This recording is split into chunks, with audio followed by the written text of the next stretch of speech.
Écoute les contes du centaure.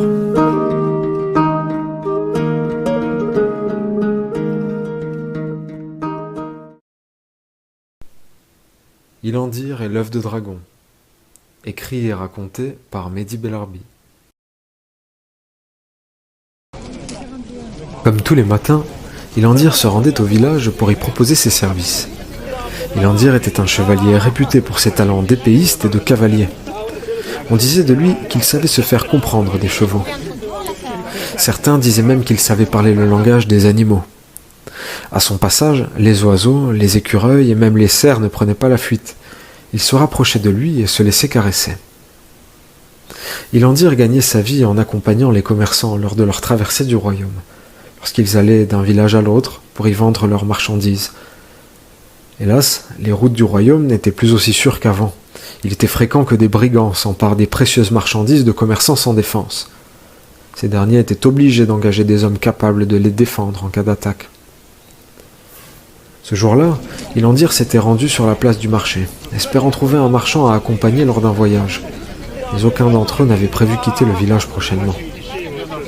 Alors qu'il s'en retournait chez lui, le chevalier vit, placardé sur un mur, une affiche sur laquelle on lisait que l'œuf de dragon bleu, celui qui reposait depuis des siècles dans le sanctuaire royal, avait été volé. C'était une nouvelle terrible. Tout le monde au royaume savait que cet œuf magique maintenait l'équilibre des forces naturelles dans tout le pays. Sa disparition entraînerait tempêtes, tremblements de terre et maladies en tout genre. Le royaume courait un grand danger. C'est pourquoi le roi offrait une importante récompense à celui ou celle qui retrouverait l'œuf bleu. Le chevalier n'hésita pas une seule seconde. Il enfourcha son cheval et se mit en route sur le champ avec la ferme intention de retrouver l'œuf. Mais comment y parvenir? Il pouvait se trouver n'importe où. C'est alors qu'Ilandir entendit une voix lui chuchoter. « Suis-moi, je peux t'aider. » Cette voix, il ne l'entendit pas avec ses oreilles, mais avec son cœur, comme c'est toujours le cas lorsqu'un animal s'adresse à lui. Au même instant, il aperçut, haut dans le ciel, un aigle aux ailes majestueuses qui flottait dans le vent chaud d'été. Ilandir fit avancer son cheval afin de suivre le vol de l'aigle qui le mena rapidement dans les bois. Il s'y enfonça si profondément qu'il parvint à un endroit où le feuillage des arbres cachait presque entièrement la lumière du soleil. Le chevalier ne voyait plus l'aigle. Il se mit à douter. Peut-être que cet aigle m'a joué un tour finalement. Je devrais rebrousser chemin et rentrer au village. C'est à ce moment-ci qu'il sentit l'odeur d'un feu de bois et qu'il vit apparaître, là, au milieu de la forêt, une chaumière à la cheminée fumante. À cet instant, la voix de l'aigle se fit de nouveau entendre. « Je ne te joue pas de tour. Tape à la porte, le mage te guidera. » Le chevalier descendit de son cheval et alla prudemment frapper à la porte. Mais celle-ci était déjà entr'ouverte. « Ah, Ilandir !» s'exclama quelqu'un à l'intérieur. « Entre, jeune chevalier, je t'attendais. Tu en as mis du temps. Ou peut-être est-ce ce coquin d'aigle qui a tardé à te rejoindre ?» Ilandir n'y comprenait rien, mais il entra tout de même dans la chaumière, pour y découvrir un homme âgé, à la barbe blanche, vêtu d'une longue robe bleu nuit et coiffé d'un chapeau pointu. Quel curieux personnage! Tout autour de lui s'amoncelaient flacons et instruments étranges. Au centre de la pièce fumait un chaudron rempli d'un épais liquide. « Qui êtes-vous » hésita Ilandir. « On m'appelle Merlin, » répondit le vieil homme. « Merlin? Merlin l'enchanteur » s'étonna le chevalier. « Vous êtes donc réel? J'ai toujours pensé que vous n'étiez qu'une légende. » « Les légendes contiennent souvent bien plus de vérité qu'on ne le pense, » répondit Merlin avec un clin d'œil. Après un long silence, Merlin reprit la parole. « Tu cherches l'œuf bleu. Je vais te révéler un secret. C'est Lucius, le grand mage, qui l'a volé. »« Lucius? Le conseiller du roi? Mais pourquoi aurait-il volé l'œuf? Pourquoi aurait-il trahi le royaume ?» s'exclama Ilandir. « Ah, c'est une longue histoire, » répondit Merlin. « Lucius et moi avons appris la magie ensemble. Il n'a jamais été très doué pour entendre la nature chanter sa puissante mélodie. Il a oublié l'enfant qu'il a été et ne sait pas ouvrir son cœur. Alors il est incapable d'entendre le chant magique du monde. Fou de rage et de jalousie envers mes pouvoirs, il s'est emparé de l'œuf pour épuiser des forces qu'il n'arrive pas à trouver seul.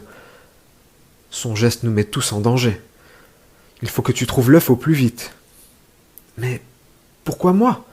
Je ne suis qu'un chevalier à l'épée rouillée. »« Allez-y, vous êtes un grand mage, le plus grand du royaume, » répondit Ilandir. « C'est toi que l'œuf a choisi, » rétorqua le magicien. « Tu ne l'entends pas chanter ton nom ? Ferme les yeux et écoute. » Ilandir fit comme Merlin lui avait demandé et, au bout de quelques instants, il perçut un chant lointain qui répétait son nom. Incroyable !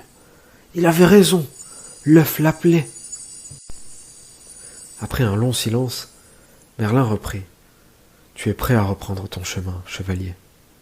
Aie confiance en toi. Ton cœur est bon. C'est pour cela que l'œuf t'a choisi. » Le chevalier se remit en route, tout en se laissant guider par le chant de l'œuf à travers la forêt. Quelques heures plus tard, il parvint au pied d'une haute montagne. Soudain, il entendit, au loin, des chevaux venir dans sa direction au grand galop, accompagnés de cris d'hommes. Des brigands. Il l'avait suivi. Ils semblaient nombreux et Ilandir préférait éviter l'affrontement.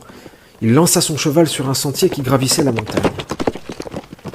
Au bout d'un certain temps, il sentit que son cheval était épuisé par tous ses efforts, mais il entendait les hommes se rapprocher.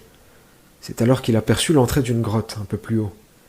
Il descendit de son cheval et courut à toute vitesse s'y réfugier. Les hommes allaient le trouver, il en était certain. Ils verraient la grotte et sauraient qu'Ilandir s'y cachait. Alors qu'il venait de pénétrer la grotte, une grosse araignée se mit à tisser une toile à toute allure à l'entrée. Rapidement, la toile recouvra entièrement l'entrée. Ilandir s'enfonça dans la grotte, terrifié à l'idée d'être pris au piège à l'intérieur. Mais quand les hommes approchèrent, ils virent la toile d'araignée et s'exclamèrent « Impossible qu'il se soit réfugié ici. Il serait passé à travers la toile et l'aurait détruite. » Et ils continuèrent à gravir la montagne en espérant trouver le chevalier plus loin. Pendant ce temps, Ilandir découvrit que la grotte était beaucoup plus profonde qu'il ne le croyait. En avançant, il remarqua que le chant de l'œuf se faisait de plus en plus fort, comme s'il s'en rapprochait. Il commença aussi à voir une lueur bleue briller sur les parois rocheuses. Curieux, il poursuivit son exploration et ce qu'il découvrit le laissa sans voix. L'œuf était là, juste devant lui, rayonnant de sa lumière bleue. Une grande silhouette encapuchonnée se tenait juste à côté, la main posée dessus. L'homme, en entendant le chevalier approcher, se retourna brusquement, le visage surpris et tordu de colère. « Qui es-tu ? Comment as-tu trouvé cet endroit ?» s'écria-t-il. « Vous avez volé l'œuf !» s'exclama Ilandir. « Vous avez trahi le roi. Rendez-moi l'œuf immédiatement. » « Comment oses-tu, misérable moustique ? Je suis Lucius, le plus puissant mage du royaume, et je vais maintenant te transformer en statue. »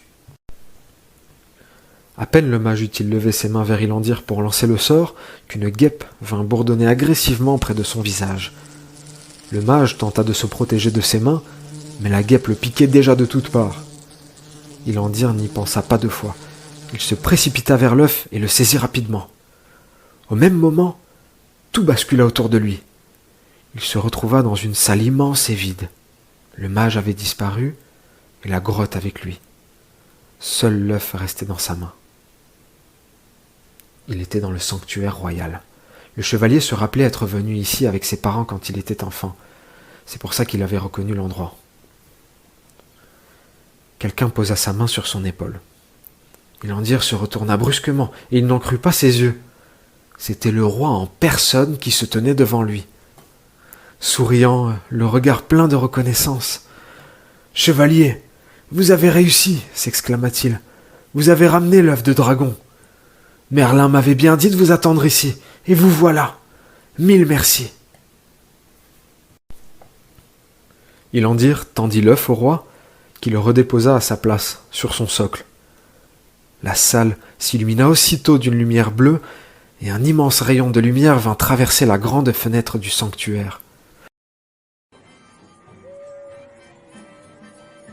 Une fête immense fut organisée dans tout le royaume pour célébrer le retour de l'œuf de dragon. Ilandir fut nommé chevalier de la garde royale et reçut une épée flamboyante en guise de remerciement. Depuis ce jour, tout le monde connaissait l'histoire d'Ilandir, le chevalier au grand cœur qui savait parler aux animaux et qui avait sauvé le royaume.